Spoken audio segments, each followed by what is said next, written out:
we had to start with those rich experiences before I could stand before you and talk a little bit about this education.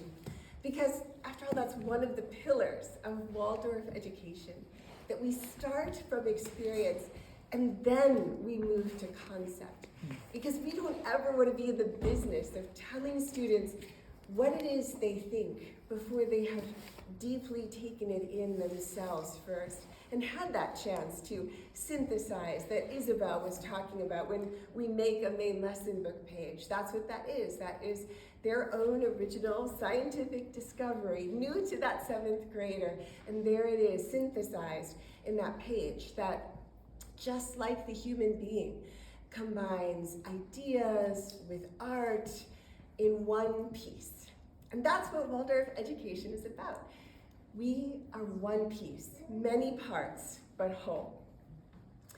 So between all of these things that students will experience in their years in the upper school, all of these different rich experiences, the interviews and the science experiments and the numerous field trips, the outdoor adventures, some of them exceedingly rigorous, the reading of literature and primary documents, all of these things are the experience. And then comes the really important part, when we ask the students to reflect on them, to think, what does this thing mean to you? What do you find in it? And then, that's the last part, how do you take it back out into the world and do something with it? So this thing that I'm talking about, experience to concept, back to experience, that's one of the 4 big pillars of Waldorf education. It's one of the 4 ideas that I'm just going to touch on tonight. Before I do though, I want to tell you that at this school, the Lake Champlain Waldorf School, we've been spending the last couple of years intensively looking within, something we ask our students to do all the time, and asking ourselves, what does it mean to be a Waldorf school in the 21st century? This form of education, it's 102 years old now. The world's changed a lot in the last century. So what do we need to do to make this education available, accessible, and meaningful to the students now in this rapidly changing 21st century? And we've made some changes. I'm going to tell you about those today too. But before I do, I want to come back to the 4 things we decided to keep the same. The essence, for right now, of Waldorf education. These are the 4 big ideas. 1, we are an experiential education. We all know, I've been watching this sweet baby, Beatrix, today, and we can see it whenever we look at a baby. Our first learning starts with our body. We are primarily a sensory being. And that sensory learning, for our whole life, it's going to remain an important part of what it means to really know something. Not know about something, like I can Google it and tell you about it, but know it. It has to be in the body. And so by incorporating many different experiences into this education, including ones in the wider community, like doing things out in Burlington, further afield, and of course, experiences in nature, sometimes in actual wilderness, we help our students connect deeply to their knowledge. And this is so important to us, to feel continued excitement for their learning the whole life long. As an example, there's so many to choose from, but I'm a 6th grade teacher, so I'm going to tell you something really fun that we did this year. We started the year in the fall with a geology block, and of course we do that in the fall because you've got to be outside to study the literal bedrock of New England, right? To look at what glaciation did. You can see it right there in the cliffs next to Lake Champlain. But after we'd spent 3 weeks studying geology, then we went on a 2-night, 3-day caving trip. And the knowledge of how water affects limestone, It takes on an entirely new dimension after you have hiked 1 mile into a cave through a rapidly flowing ice-cold river up to your waist, and then you look up where there is no light except for the light of your headlamps. And you look up at a ceiling that is 80 feet tall, and you see formations that look like they must have been carved in rock, but they weren't, except by nature. And when I turned my headlamp down to look at the faces of these children around me who had struggled, who were cold, all I saw was absolute wonder. They knew what awe was in that moment. And it is that wonder that is at the heart of science. And they will remember that, I'm pretty sure, as long as they live. And they will bring that wonder into whatever discovery they make, because they know what it is to be both overwhelmed and completely captivated by the physical structures of this world. So, although that one is my favorite example of this year, this school is really just full of that kind of trip. And I love hearing our 12th graders when they talk about what they remember most from their years. Because I'm sorry to say, as an English teacher, it is never that fantastic grammar exercise that they did with me in 5th grade. No, it is the trips to Boston, the trips to New York, the trips to Yellowstone, and the trips to the caves, and it is the plays, it is the big experiences that they had that marked their soul and changed them. We are an experiential education. Another pillar of Waldorf education is that we are an integrated education. You heard a lot about this as you heard these teachers introducing themselves. Naturally, we draw teachers who are integrated people, who have many different aspects to themselves and like to develop them, those different parts, both separately and together. So it is a hallmark of the upper school education that students learn what it means to dive deeply into a single discipline, and then another discipline, and then another discipline. That's why we have these expert teachers who really understand their methodology, whether it be art or science. And it's important for students to know that every discipline has its own rules. That speaks to them, and its own ways to pursue knowledge and investigate and look for truth. That rigor, that speaks to the adolescent and their drive to find out what is real. But we never forget in this school that ultimately all knowledge has to have context and all disciplines are connected. So we teach science through singing, and math through art and science, and history through literature. We offer periodic week-long immersions in the middle school and upper school in which students study just one subject from many different perspectives. For example, we are all super excited. We've just been planning together. We're doing a week-long immersion in the spring on the automobile, something that I know nothing about, but I'm so excited that these wonderful people, some of them do. And students are going to learn about it from everything from the social history of the automobile, how the design of highways changed and segregated America, to the design of the car as an artistic and an aerodynamic object, to its environmental impacts, to how to change the oil in a car and check your tire pressure. We want students to know that lofty ideas are absolutely connected to practical things. And we think that making these kinds of connections will help them realize new possibilities, not just think great ideas, but actually bring them into the world, which we know is what they want to do.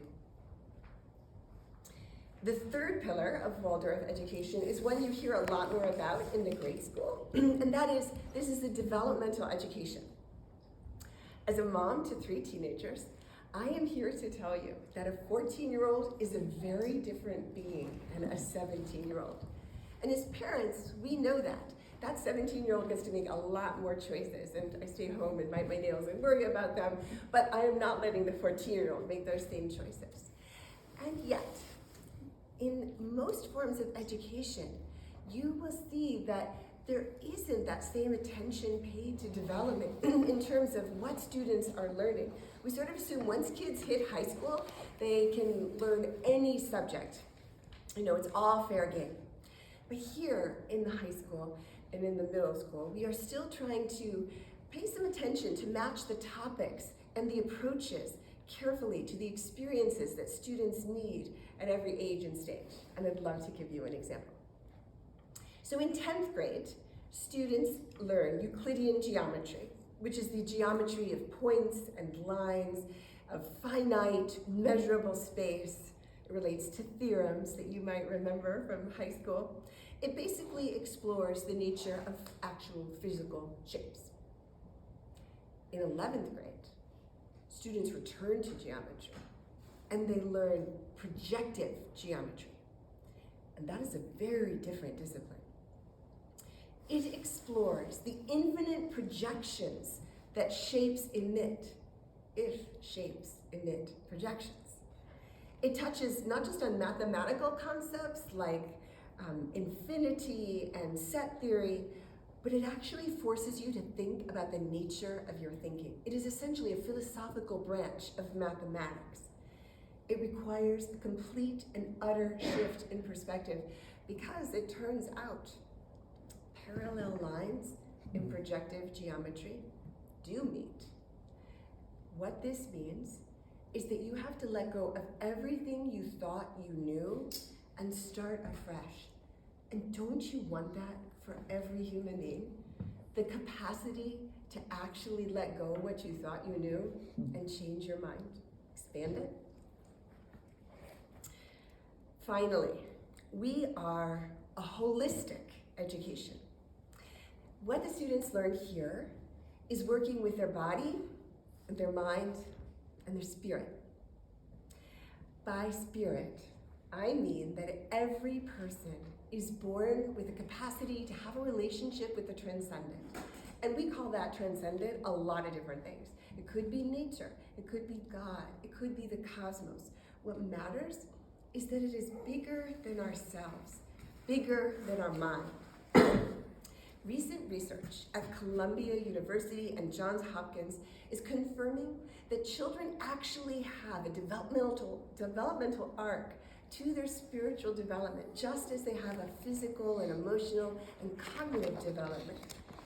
It turns out that having a personal sense of connection to something bigger than ourselves is highly correlated to resilience and mental health. We think it is the missing piece in our mental health crisis today. Here at the Waldorf School, we nurture that sense of the transcendent in the early grades with nature and imagination and art and rich stories from the world's traditions. But when it really comes into its own, when the students really need it, is right about now in the upper school. Because it is now that in the teenage years, that the connection to spirit becomes essential. Spirit, is what allows us to individuate, to form a coherent identity, to come to terms with our inner life, to know that we even have one, to seek out meaning and purpose in the world. In other words, to do all the work that adolescents have to do. It is in these few years that upper school students will first encounter the big questions of human existence and really grapple with those existential needs. Why am I here? What is the purpose of life? How can I live a good life? How do I make sense of the certainty of death?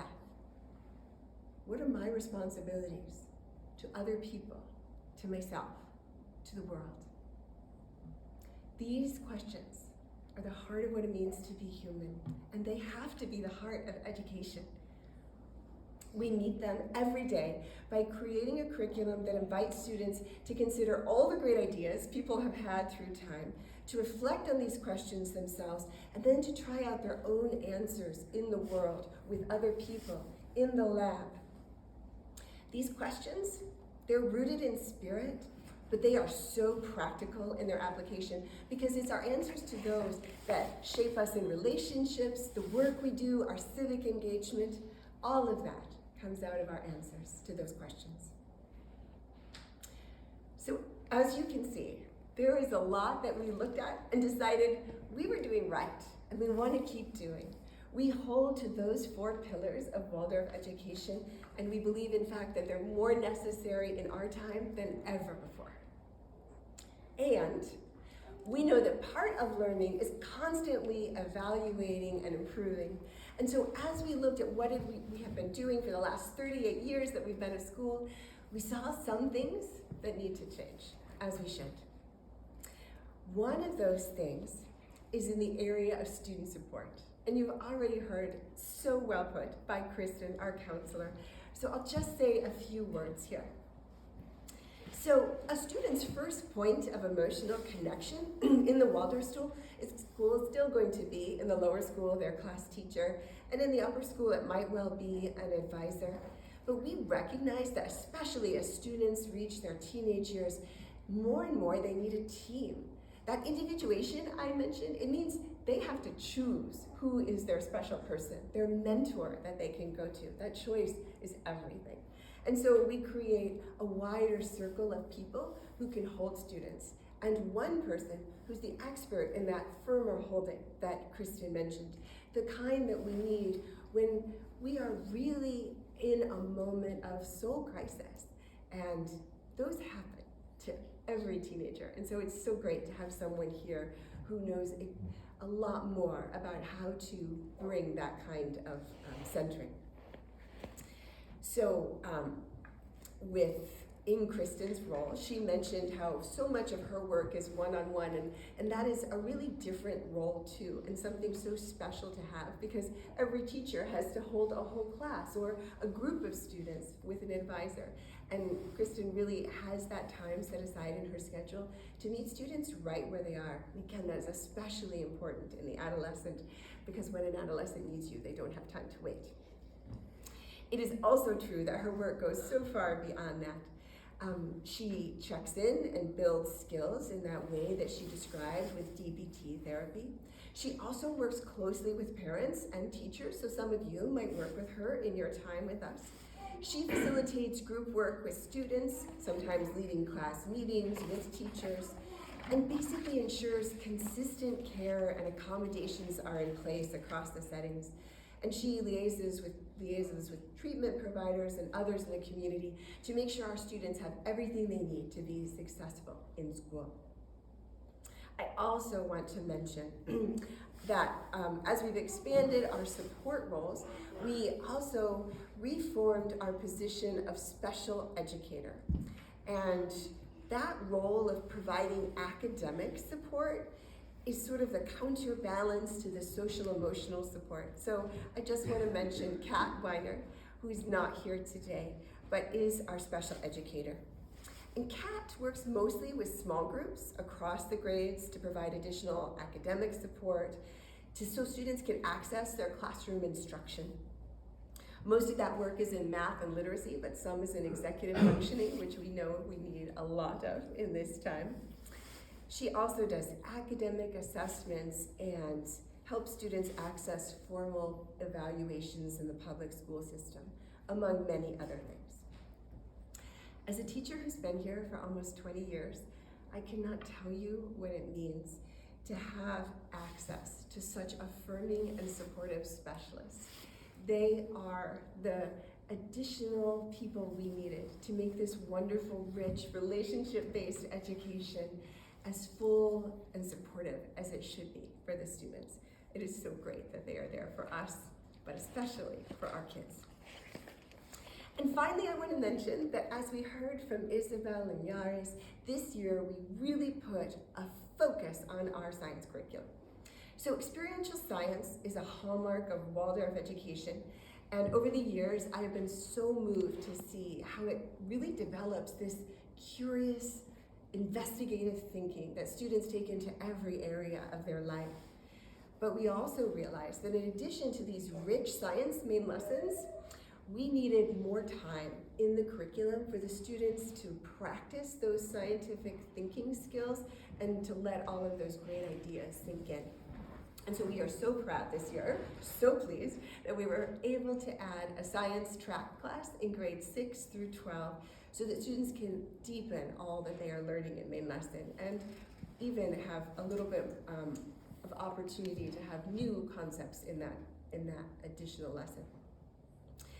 So one of the things that I love about the way that we bring Waldorf science is all of those connections, which is so adept at bringing with different modalities.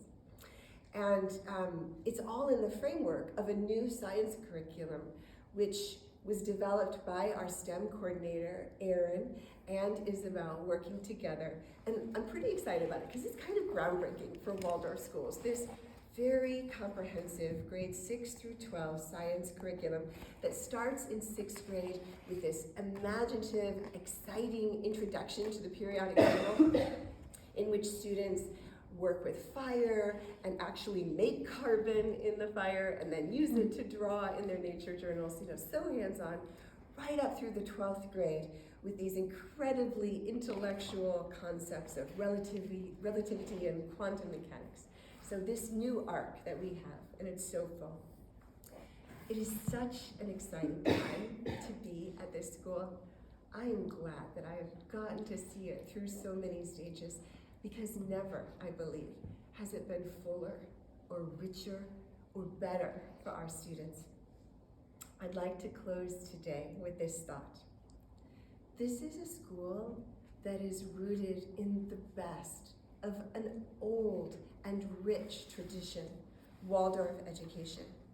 And we are ready and eager to bring new insights that represent best practices of education today, social emotional learning, and academics. With this developmental, experiential education tailored for the students who are actually in front of us right now, we are giving our children what we think they need to bring about the world that they want to see. Thank you so much for being part of this journey with us.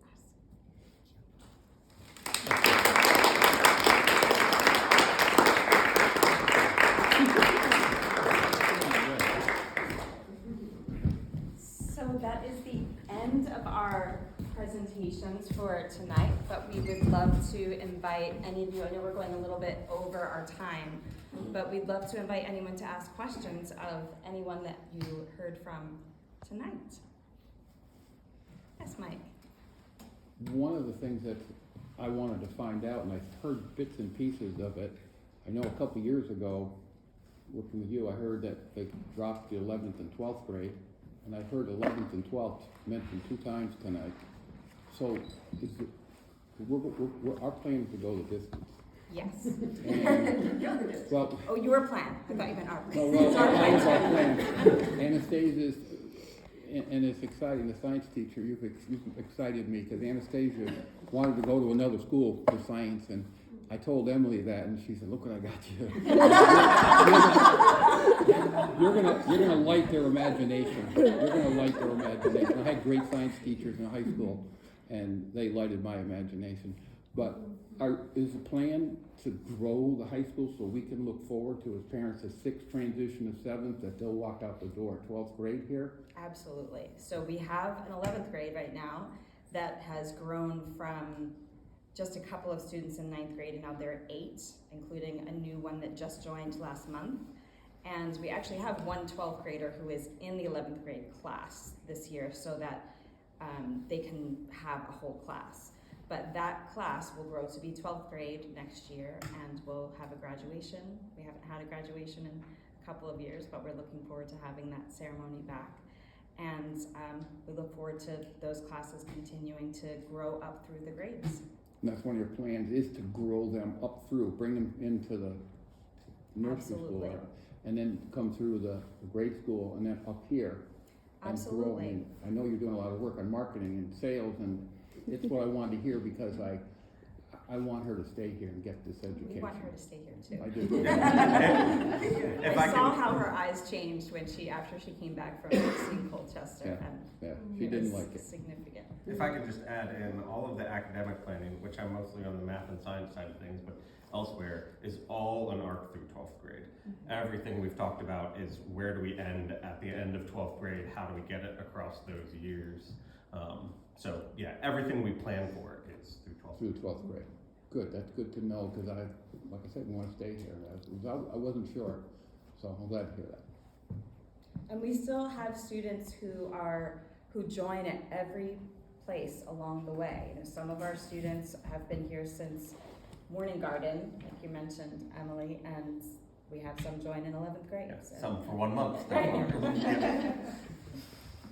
Anyone else want to speak to the 12th grade question? Any other questions? Yes, Christina. I think I heard this from you, but that last year in this building there were a certain number of students, but this year I've been telling, I told Travis that it doubled, or that next year it's going to double or something. It's like the difference between enrollment. Scott with the numbers. What were the numbers? So last year we had, you know the numbers. I do know the numbers. I do know the numbers. So last year we were at 34. This year, I think we're at 52. We're at 53 now. 53 yes. now because of the new student who And joined. we have a 10th grader who's visiting next week too. So we could still be growing in this building within this school year. And then next year, we absolutely will be higher. So we almost doubled. Okay, so that's what I told Travis. I had those numbers on me, 33 and 50 something. 53. And so next year, we will have 6 grades in the building for the first time ever.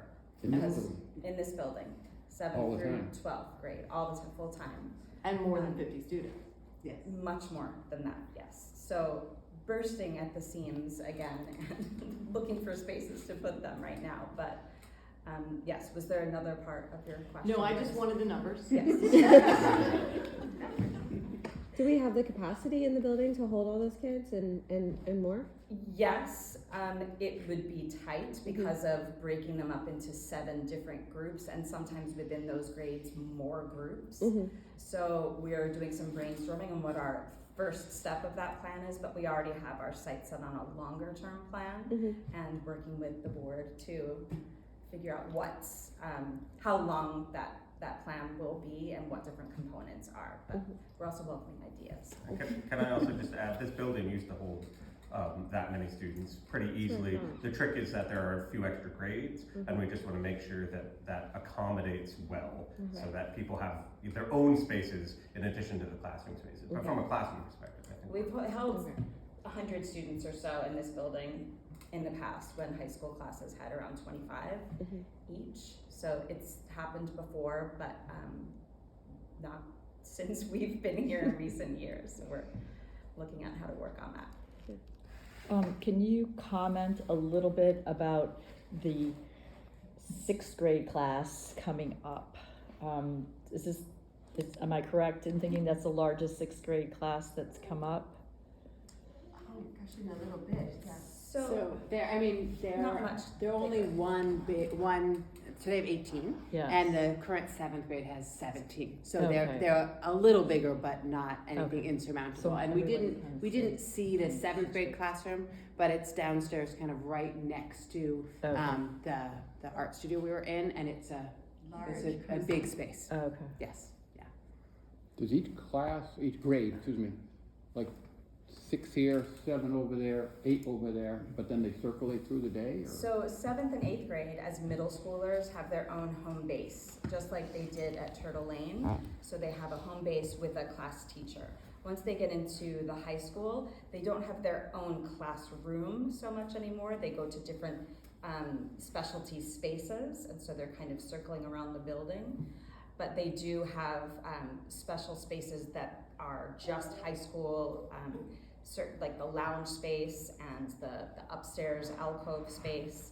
But the students that have a classroom similar to the grade school are the 7th and 8th grade. So would Mr. Darling come in and teach math in that class, and students would stay there? generally speaking, And then science or art would come in at a different time? So The students don't move around, the teachers move around. it depends. Yeah. It depends. Depends. So, A little you know, bit of- science is gonna happen in the lab Right. because that's just by far the easiest. I go to the classrooms that the students are already in to teach math because it can be flexible. The textile arts, for example, goes into that room. So it depends on the specific class. Generally, they spend more than 50% of the time in their homeroom, and then there are other times where they're outside. Okay. Rachel? Yeah, I had thanks everyone for the presentations, that was lovely. I had a question for Kristen and, others if it is appropriate, but because the counseling piece is so brand spanking new, for students who like aren't used to that kind of thing, I'm just wondering how that, how, do you engage with every student, did you like shake hands, I don't know, just how that works. Yeah, no, I just hide in my room all day. No, one of my main commitments in being a counselor in any school is to be visible. And I've been really assisted by that in being able to help coach basketball and hold class meetings and teach Unbound classes. So there's a lot of opportunities for me in more formal ways to engage with more students than just the small subset that I counsel on maybe more of a regular basis. But also I just like to mingle. And I find that in a lot of opportunities I have to consult about specific students with teachers and with teams, especially at the upper school, I'm getting to learn through the students obviously and what they're dealing with, but also from the teachers just who they interact with and who their friends are and who they're struggling with. So I feel like I know everyone, even though they may not know me. Yeah. If that makes sense. It does, because I could assume that some students would be very forthcoming and Absolutely. helping, and others might be more reticent. Absolutely, and I think in some of the other ways I've been able to access students, I always say, also, I do this on the side. I'm a counselor, and this is how you can access me. And I think I've been getting a lot of support from the upper school faculty in particular in helping me get a little tip if they think a student might want to speak to me and not really know how to do that. Maeve is definitely key in that. So I think I understand your question is am I sensing need where it's not just presented to me, and I think that's always my commitment. And yeah, I feel better about that than any school I've ever worked in. Yeah. You put it much better than I did, but I was just generally how does this work? But yeah. That's a great question too. Still figuring out, formal channels of accessing more regular support and what that means. Yeah. Thanks. Yes, Elaine. I really enjoyed everyone's presentations, and I'm curious actually about college counseling and how that's handled. So we do have a college counselor that used to be here on a more full-time basis and actually was a teacher here for several years, who has her own private counseling college guidance business, and she understands our school very deeply and Waldorf education. So she comes in on a contract basis now. As we have more and more students in the 11th and 12th grades, we will need her more frequently. But this year she's working with our 11th graders and 11th grade parents. Some of you have spoken with her. She holds regular meetings with the students. She helps them to understand what they want and to connect to what their goals are, and then helps to guide them in that way. So the 11th graders are just about to be in the thick of it right now, and she will be continuing to work with them throughout this year and into next year, and also meets with parents to answer their specific questions. Yeah. Can I add one thing? Yes, I worked please. with her as a parent, and I would add to that great description, she really understands the aid process and the merit-based aid process. And our student has already had a really tremendous aid offer, because she knew exactly the school that would sort of be a good match. So I think very highly of this counselor. Mind sharing her name? Alice Lisserog. And I can connect you with her if you'd like. Liz. Okay. She's amazing. She's so knowledgeable. Wow, super inspiring. Thank you for all your leadership and moving things forward. It's really impressive. My question is, and it may already be up on the website, is there a curriculum map somewhere that's available to us? I know I've seen like Waldorf paintings with the steps. So I just don't know if we have one.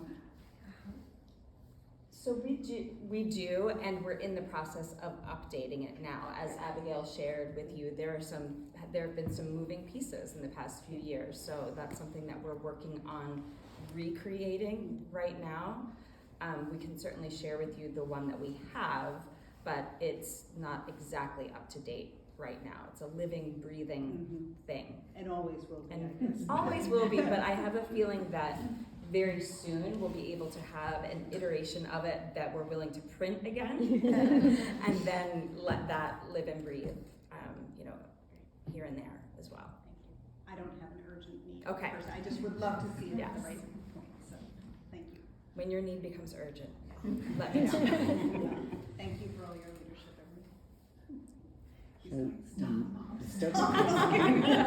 So in seventh grade starts, they'll interact with all these folks, these That's right. teachers. Everyone you see here And and more. more. Everyone will be Not a so much teacher. Not Okay. everyone's here I'm tonight, okay. even there's more, more teachers. And I'm 8 through 12, but there are handwork teachers and woodworking teachers that are interacting with seventh grade. And regardless, there's some amount, I mean, Sage does some of the lunch duties and things like that. So they get to know all of us, one way or another. It's like a question of whether we're somebody who gives them homework or not. And as you saw, Steve Olson still works in this branch. Tyler McDonald is still in this branch as well. Rob Palmer and Melindy Comey is our upper grades handwork teacher. Miss Galper works with the middle schoolers here as well. Mr. McDonald up here? Mr. McDonald up here too. Good. Yeah, there's a lot of continuity. You get some familiar faces. And then, we also have tried to do things like I come down, there's some block switching. So you like see some people, you maybe have some relationships to make it a little nicer when you go to this new scary place. It seems very welcoming to us, but when you're smaller, it might not be. Parent feedback about you going down to Turtle Lane. Anastasia was really happy. She feels that she feels like she's growing more in math. Mrs. Diehl Noble is focused in English. She is teacher. growing more in math. It's been a great decision. She feels more involved with math now. And she was, and as you know, we have a tutor overseas, and the combination of putting, she feels stronger with her math, more confident in herself. Yeah. So She seems excited. It was a good move to bring him down. Good move. Any last lingering questions? I appreciate everyone staying out this late on a January night. Well, thank you all for coming, and please enjoy some more refreshments. You can feel free to ask individual questions of the folks, any of us here, and we will see you next time. Okay, good. Thank you.